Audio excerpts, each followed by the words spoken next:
Hello everyone! Today's my dish is made from my local ingredients.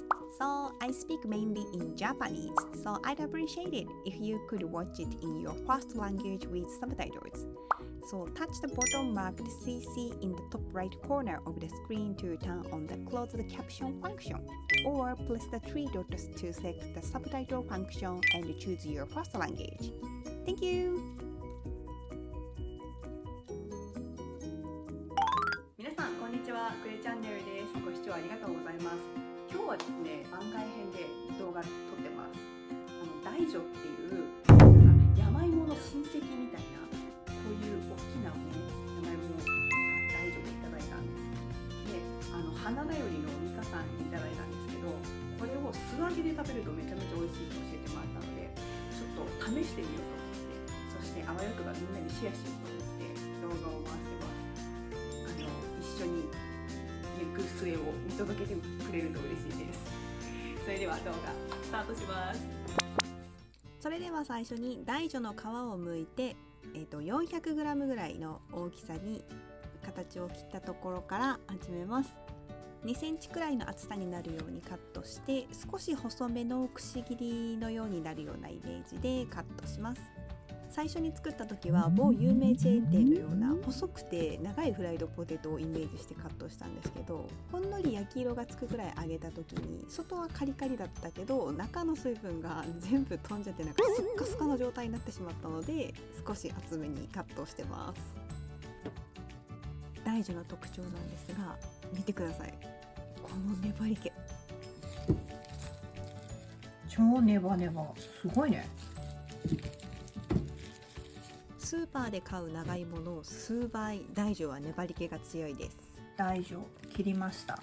こう見るとなんか野菜スティックみたいに見えますね。これを油で揚げます。180度の油で素揚げです。それでは油で揚げていきます。油は後片付けがとても手間なので必要最低限で使います。フライパン1センチくらいの高さの油を注いでます。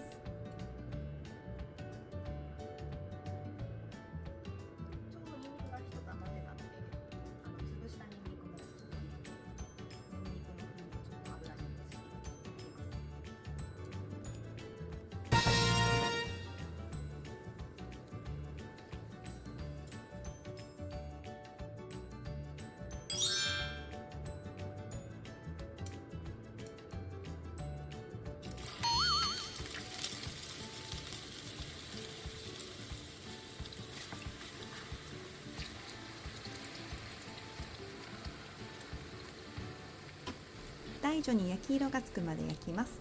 時間にしてだいたい10分程度です。時々油で揚げている面を裏返して全体に焼き色がつくように揚げます。ここで大女について少し紹介します。大女はアフリカからアジア、オセアニアに至る熱帯から亜熱帯地域で広く栽培されているそうです。日本には台湾から沖縄を経て九州に伝わったとされており、台湾山芋や沖縄山芋と呼ばれています。九州の一部では大女をつくね芋と呼ぶそうで、地域によって呼び名が異なるようです。大女には色が2種類あるそうで、私が使っている白いタイプと紫色があり、沖縄では紫色のものが多いようですが、九州では白い方が多いそうです。これぐらい焼き色がついたらバッチリです。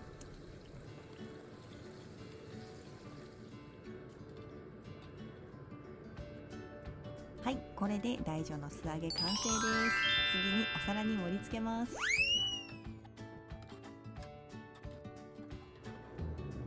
ちょっと食べたい。大島さんのうちの地元のお塩をちょっとかけます。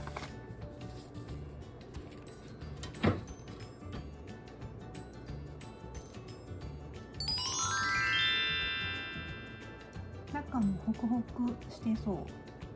いただきます。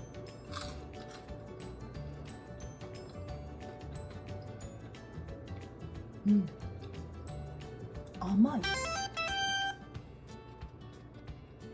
すごいもちもちしてる感じ。これめちゃくちゃ美味しい。やばい。これ翌朝食べ過ぎて後悔するやつだ。なんか大薯の甘みをそのままダイレクトに感じるって感じ。はい、最後にパセリを振りかけました。どうですか？美味しそうでしょう？味の感想はパッとしませんでしたが、この美味しさは本物です。大薯が手に入る方はぜひ一度試してみてください。はい、皆さんご視聴ありがとうございました。いかがでしたか？大薯の素揚げ、これね、めっちゃ美味しかったんですよ。もうスナック感覚だし、多分ビールと一緒に食べると永遠につまめるやつです。またね、機械島にあるもので珍しい食べ物とか、自分があんまりこう食べ慣れないものとか面白いと思ったら、こうやって動画にして紹介できたらなと思うので、ぜひまた皆さん何か次持ってきた時は、作った時は見てもらえると嬉しいです。それではまた次の動画でお会いしましょう。ありがとうございました。バイバーイ。